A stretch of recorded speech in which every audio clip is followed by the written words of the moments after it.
I might be a little unpopular, I guess, for saying this, but like I have cheated. Oh shit. No. So we organized this whole thing to fail you. No. This is an intervention. Like I have been in a situation where I have been cheated on, and I have also been in this situation where I have cheated.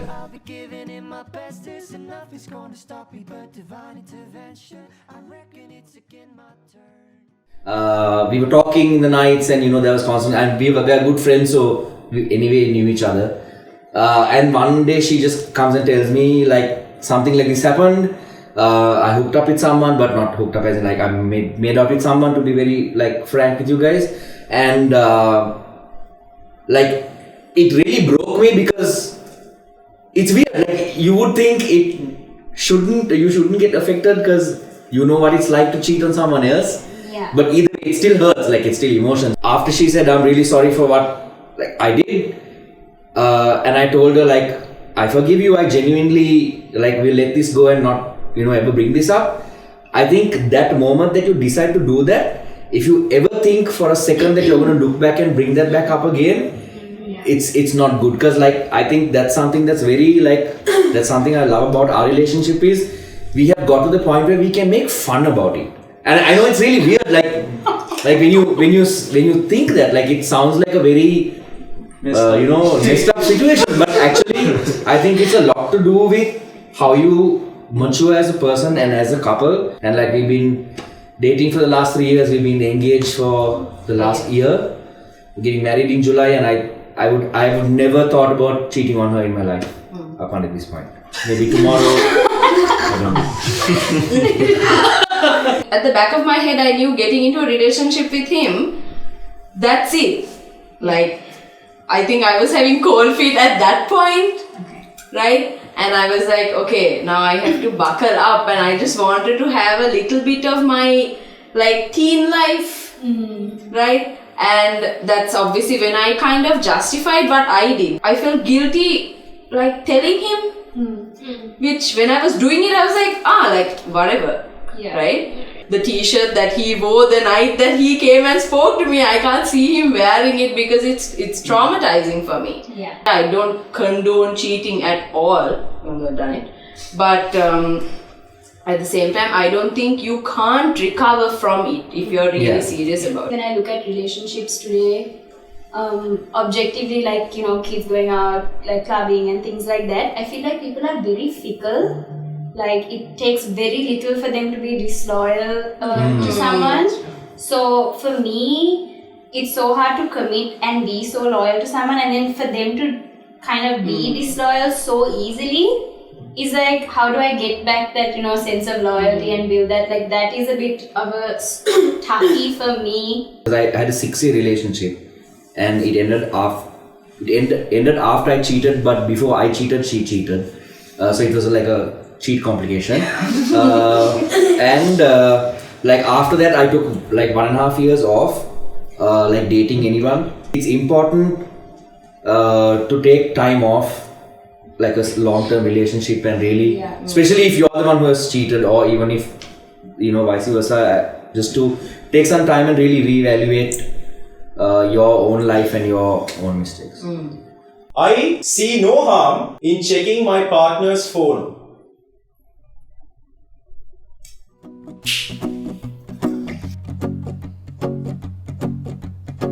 I guess what it comes down to is trust.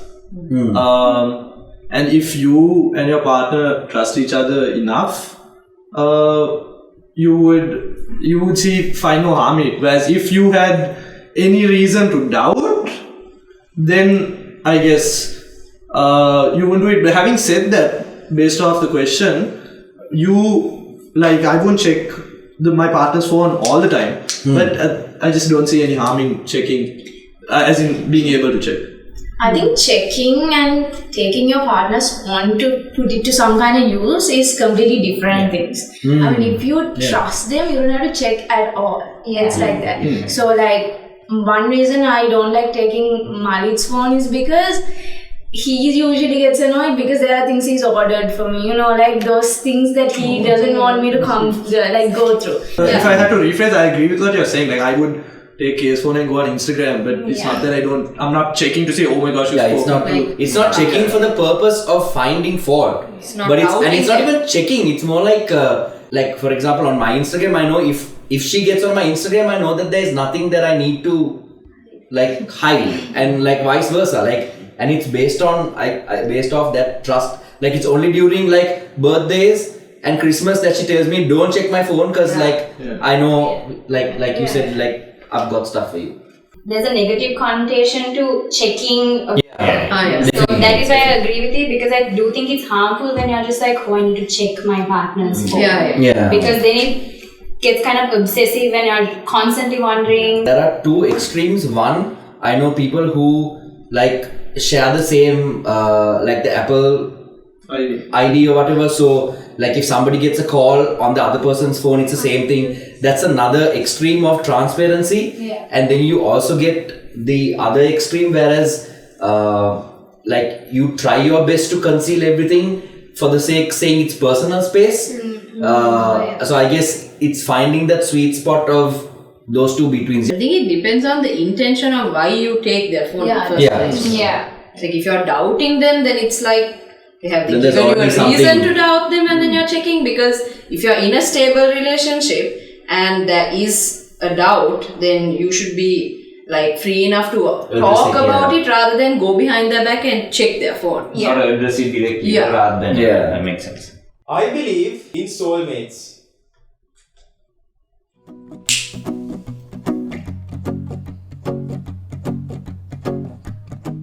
It has to do a lot more with, I guess, my faith as well.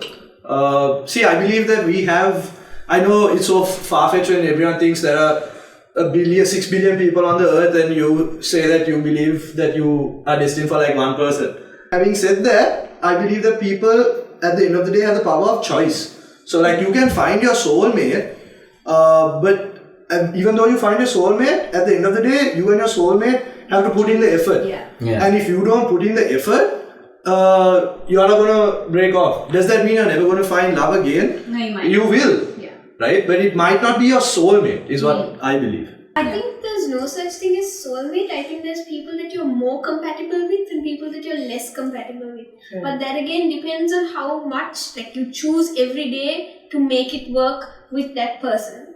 So I don't really think there's just one person for you out there. There could be many. It's just who you choose to be with every single day. I guess a soulmate is like dramatized to a certain extent, because like movies like portray how you leave school and you meet this person who is the love of your life and like happily ever afters and things like that. I guess because of that dramatization, we are kind of inculcated to think that there is that one person. If it doesn't work out, I'm settling for someone else. I kind of disagree with that because, example, you have a criteria for what it takes to be a soulmate. If you don't meet, like I said, if your soulmate, I believe, hits all of those criteria. Not that you have a checklist for your girlfriend or your fiance or whatever. I'm saying criteria for a soulmate.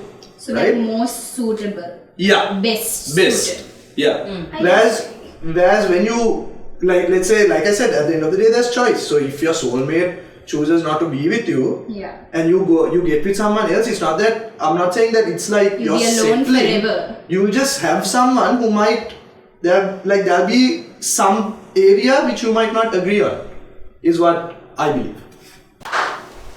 Whoa. When you say soulmate, I think, so what does that word mean? Soulmate is more of a need rather than a want, because our needs are subjective, it changes based off of what you desire at that point and what you're looking for. So in terms of your soul and what it needs, it depends on what exactly your soul needs to grow and what you need to develop as a person. So at different stages of your life, you might want someone in your life to suit that specific subjective want, but then who you need as a person to develop and grow to make your life as a whole, your personality as a whole, a lot better. So you can make certain things work more with one person, or things might take a lot more effort with a different person. But at the end of the day, there's someone who will make you develop more than another person based off their characteristics that you need in your life. That's what I mean. Yeah, I think that makes a lot of sense because even with us, we're very, very different. I wouldn't call him my soulmate by a long shot, but like, I also know there's no one who would make me more happier than this. But that doesn't mean he ticks all my boxes. He definitely does. Yeah, same. So. But every boyfriend wants to. I would continue to date my partner even if they decided to follow a different faith.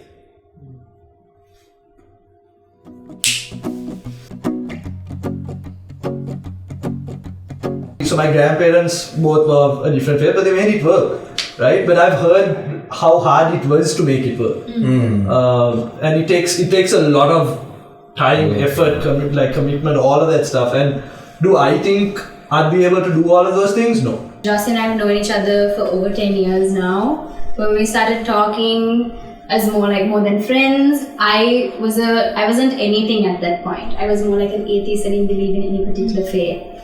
And it was only a couple months later when I had a personal experience and, gave my life to God that I realized it's crazy how much our principles, our morals, our decisions on really tough things aligned so much better because we were both walking the same path. You would hit so many more crossroads that you might not necessarily take together if you are of two different faiths. I think it depends on how open-minded your partner is, even if they are of a different faith. Whether they are a bit extreme in terms of their faith, whether they're open to conversation, whether they're willing to see things in terms of a balance and a middle path. So and I think, especially when it comes to us, we're very open-minded about our faith. We're not swinging to either side. So I think even if he decides to change his faith, it'll be fine as long as he still remains in the middle ground. If he becomes extreme in terms of that faith, then I think that would be a problem.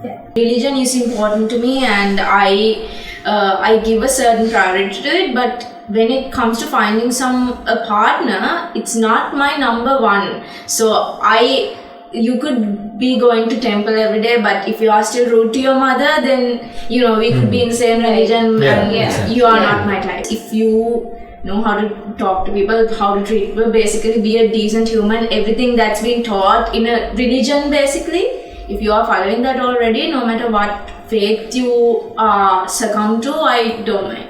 Yeah, I think it all comes down to, are you a good person? Yeah, that's true. As opposed to the religion that you follow. The yardstick for being a good person can be very blurred at times, or different for different people. And I think that's where, personally for me, my faith comes into play. Someone I really look up to said this.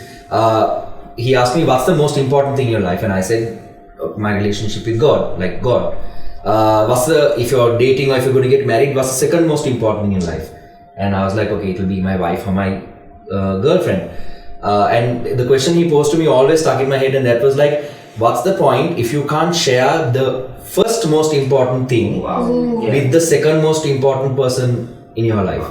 And I'm getting goosebumps now thinking about it, because that really changes your mind if you can't share that connection with God, who you love the most, with the person you love the most. I think that's a huge deal breaker for me. I really respect what you said. That makes a whole lot of sense. But for me, how I view religion and God is, whether it's a higher power, is because I'm thankful and acknowledge God in my life, or whatever higher power, because the people around me. So for me, my partner, my friends, my family, they are my reason for believing in God. There have been days I've wanted to end this relationship.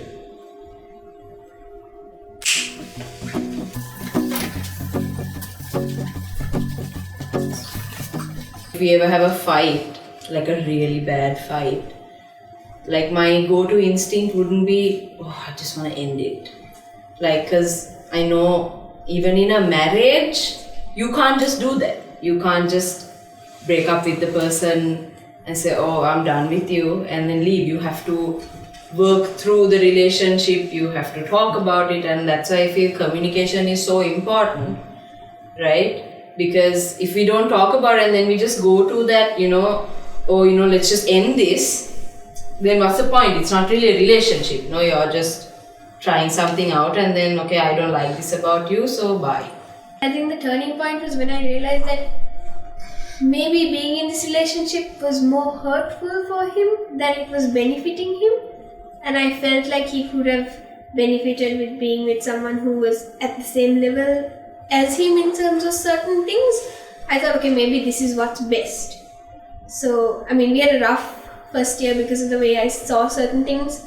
I thought that maybe ending this might be what's best for both of us. Sometimes I just like my own space, and there are days, if I'm being super blunt about it, there are days when I just don't want to be in a relationship. Like I just don't want to have a boyfriend. I don't want to call anyone. I don't want to be cute with anyone. I don't want to do any of that. When he understood, okay, this is just some alone time that she needs, he wasn't there in the capacity of a boyfriend, but more just a friend, like a bud. And I think that's important in a relationship where friendship is like a foundational aspect. Because that's when it can be a long-lasting relationship, because let's face it, you're not going to feel love every day. An instance where you would want to end the relationship is highly situational, but you're just in the moment, and let's say you have a fight, and at that moment you are filled with anger and a lot of emotion. I think there are two aspects to relationship. So there are the aspect that you all have, the sort of the internal aspect between you and your partner, and the dynamic that you all have, and there's also the individual aspect, right? So the thing is, the individual aspect is also affected by your externalities, like your family, your background, how you dealt with your parents, all those things. So the thing is, when you're all at opposite ends of the spectrum, so when you need something when you're upset and another person needs something else when they're upset, when you have to meet in the middle, you have to further, you travel a far longer distance. She sees the first year that we had as rough, because of the fact that I told her subsequently that there are instances where I had to overcompensate sometimes because I wanted to avoid having a problem, because that's how much it meant to me to keep her happy. The reason, even when we had the cheating question, that I stood there, the only reason I stood there was because it was subjective. Because she as a person, I've never met a more committed, rock solid human being in my life. I have changed as an individual after I got into this relationship.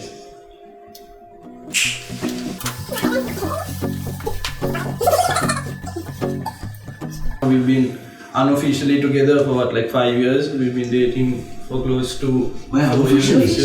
Because that's the entire year we were just messing around. We were just talking. If it's a pendulum, all my weaknesses and my negative traits are what she's surprisingly extremely strong in. I used to talk to my mom really badly. Talking to her on the phone, my friends would be like, why do you talk to her like that? And I didn't realize how bad it was until he pointed it out, because his mom passed away when he was very young. So he values her so much, and he points that out to me, and he's like, don't treat her like that. So there are certain things like that that I value now that I didn't before. I think in general, a healthy relationship is just the perfect place for you to grow individually For sure. and together. So it's just fertile. Yeah, so personally I've been able to take so many risks, and just I model, I freelance in a newspaper, I do 2 degrees, and I've never had a person in my corner to lift me up like that until him. Nobody has helped me to take those risks and driven me to the interviews and pushed me to meet the managers, go apply to this, go apply to that, and I get into everything and I'm I've never done this before. So I am so busy because of him, and I love it. I took a long time on my own to develop a lot of the unhealthy stuff in myself in order to be in a healthy relationship. So yes, I do agree that there's a lot in our relationship that we complement each other now, and I have grown as a person a lot, but I also think if you get into a relationship with the expectation of that person having to help you sort your stuff out, I don't think that's the best way.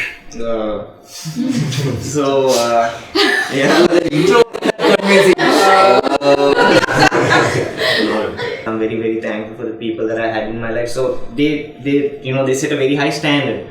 So for me to decide that I want to commit to this person for the rest of my life, she had to be someone who was of a greater standard than that. So when we met, she taught me how to drive, how to, like, everything. You can't ride a bike, things that I had missed out in my life because of various reasons. And I also understood, like, when we met, because I had so many wonderful people who cared about me, I thought, I must have my shit all together. I must, I probably will make for an okay partner, but that wasn't the case. So when I had to understand, what exactly she needed, how it is that we could grow together, but I would not be where I am today, even in terms of moving forward in life, if it weren't for Jessica.